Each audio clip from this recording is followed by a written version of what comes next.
So, I was actually watching some One Piece fights. Particularly, I started to go into the realm of how hockey came to fruition. And I started clicking around recommended videos, and I ended up at a Luffy's top 10 Conquerors hockey moments. And it was really interesting to see how hockey was sort of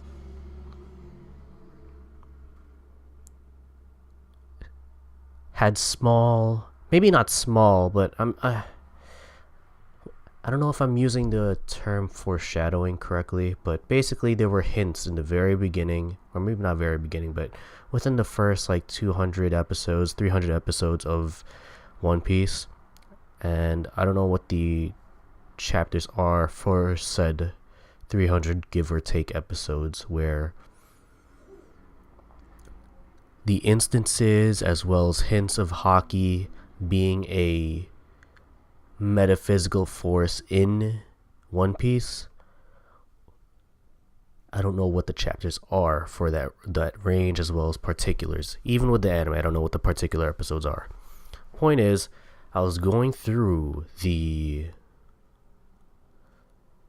compilations and I found this particular video. I thought it was dope, and what I found myself constantly replaying was the second to last display or demonstration of Luffy's hockey conqueror. It's the fight between him and the guy who's number 12 on his forehead right above his left eyebrow. He had his head like knocked in, and then because of the fight with Luffy again, it turned into a pin again. So I forgot his name. But point is, this fight was so immensely symbolic as well as entertaining to watch. Beyond just the aesthetics, I want to hone in on how I perceive this fight and how cool it is to dissect it. And I thought it was very, very, very cool to see how hockey, particularly not just the armament, not just the predictive one, but the actual Conqueror's hockey is so cool because it exudes this metaphysical force, this will that is perceived to exist from these people who are very powerful in the sense of their mental capacity, their emotional capacity, and implied in One Piece usually is the physical capacity to be powerful as well. It's definitely interesting because this yields events such as this fight and other fights where hockey was ever so present but in more subtle instances. But in this particular event between Luffy and pin guy number 12 eyebrow,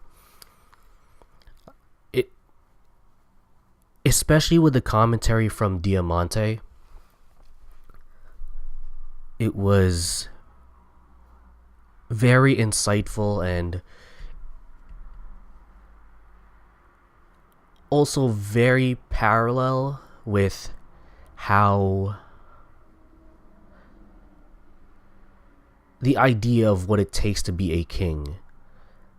So, citing the translation of what I see in this video of what Diamante says, he says right after the the Conqueror's haki subsides between Luffy and other person, Diamante says, "That's what it takes to be a king."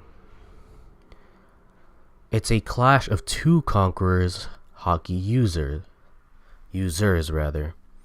So I thought that was really important. I thought that was really, really cool of a statement to make, because it has a lot of parallels to other situations. Rather, it is parallel to many situations that are similar, if not the same, just in different forms. And the first part I want to look into is the quote, "That's what it takes to be a king." Clearly, the idea of having Conqueror's haki is a very, very, very admirable trait to have, as well as power to have and force to have, because it isn't just an ability, it isn't just a force, it is the ability to exude, or the ability to, not even, it is demonstrative. Conqueror's haki is demonstrative of the person who hosts it being that they are a very menacing force to be reckoned with. With that being said,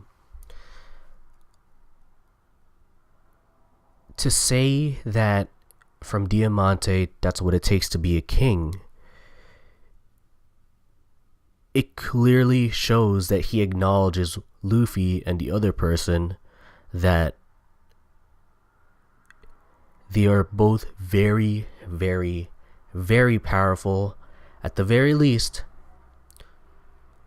to fight and show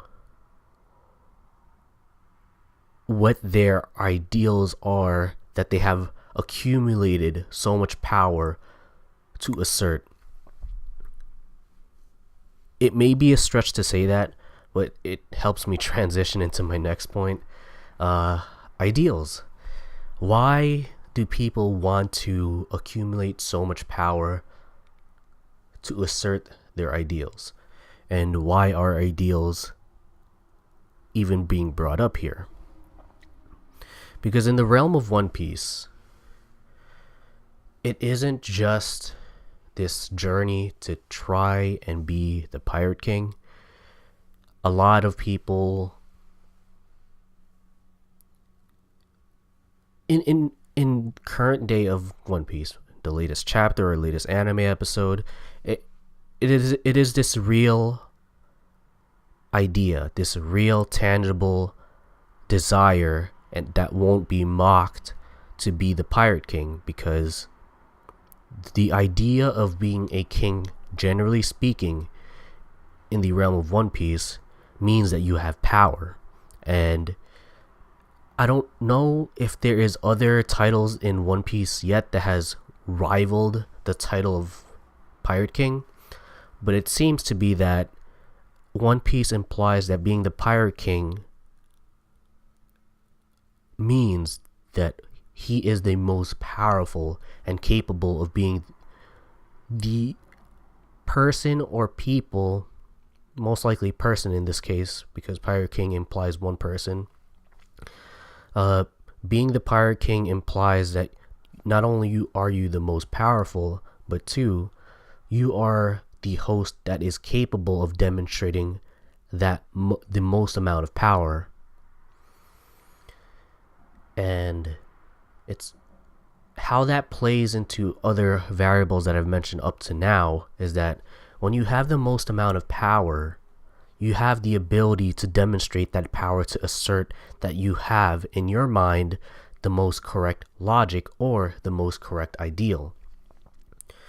With that being said, the reason why I specifically say ideal in this case is to facilitate or back up what Diamante says next after the quote, "That's what it takes to be a king." he says it's a clash of two conquerors hockey users. I think that is very, very, very important, because it isn't just saying, to me, at least how I'm dissecting it and trying to attribute its meaning into other contexts. It isn't just saying it's a clash of two conquerors hockey users' powers as well as ability to demonstrate their utility of the conquerors hockey. It isn't just saying that to me.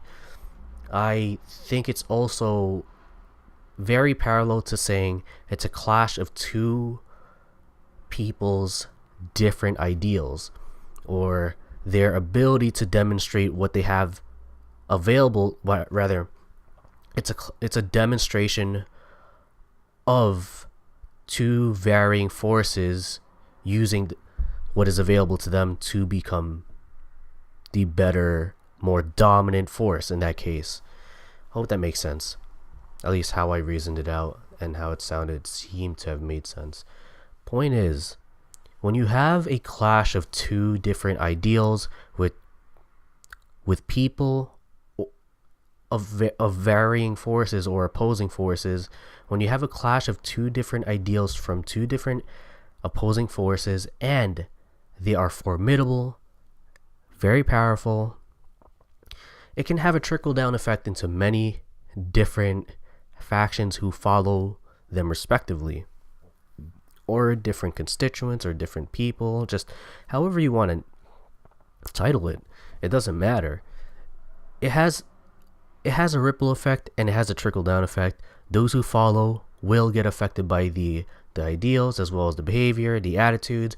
Why? Because the scariest part of having power is that you don't have to be correct, nor do you have to be moral, in terms of the fact that your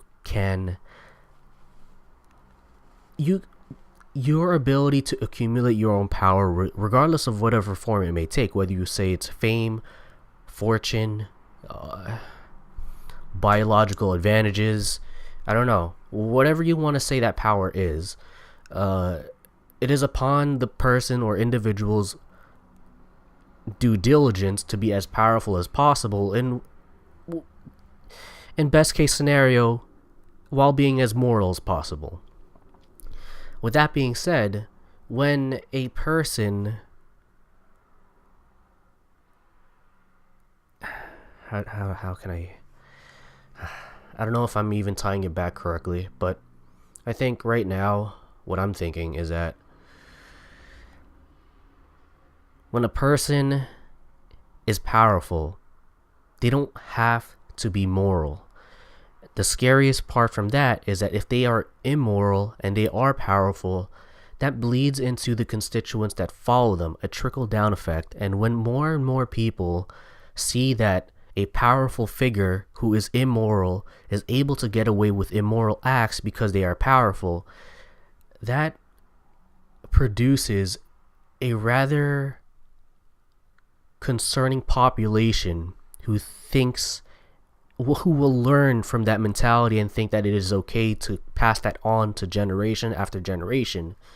That produces a very, very antagonistic interaction that is full of friction between varying and possibly opposing different hosts who have different ideals. When two different ideals clash, it often produces a very interesting interaction, because you get to see just how people think and operate when they are presented a stimuli or presented stimuli that very much affects them in a negative way. And it's usually those decisions, those moments of, whether it be the 1 to about 120 seconds thought being able or available to think or react, those are the times I think are worth looking into when trying to observe someone's morals as well as ideals. because usually that's when they either have filtered as much possible to make their final decision, or they have completely tossed away whatever it is that was may have been supposed to be the most correct or the most destructive. They will possibly go in a different direction. That being said, going back to what Diamante said, the clash of two different conquerors, my god, it's a clash of two conquerors, Haki users. It is a very, very entertaining form of metaphysical demonstration of what it means to see a clash between two very powerful people, and they are not just sitting behind legions and legions and legions of people who will fight for them. So in this case, this is what I really enjoy about One Piece, and not just One Piece, but I guess anime as a whole. They get to go into this imaginative realm and visually portray what it is on their minds of certain fights. And obviously in the animation, as well as like anything that is fiction, you can produce these interactions that wouldn't otherwise happen in real life, and that's opening a room for another topic. But point is, I thought it's interesting. I thought it's really interesting how One Piece does a very good job of demonstrating or entertaining certain ideals, as well as like very much obvious politics. And I guess that's one of the reasons why I keep coming back to One Piece, despite how much of a long series it is. I have been very on and off with it, and I'm kind of just stuck just a little after the Law, Luffy, and Don Quixote fight. That's where I'm at, and I know that it gets very much more interesting after that. A lot of politics, a lot of different this, a lot of different that. So I want to get into it. I just don't have time, man. But yeah, that's about it. Thank you for listening to this jazz, and see you guys in the next one.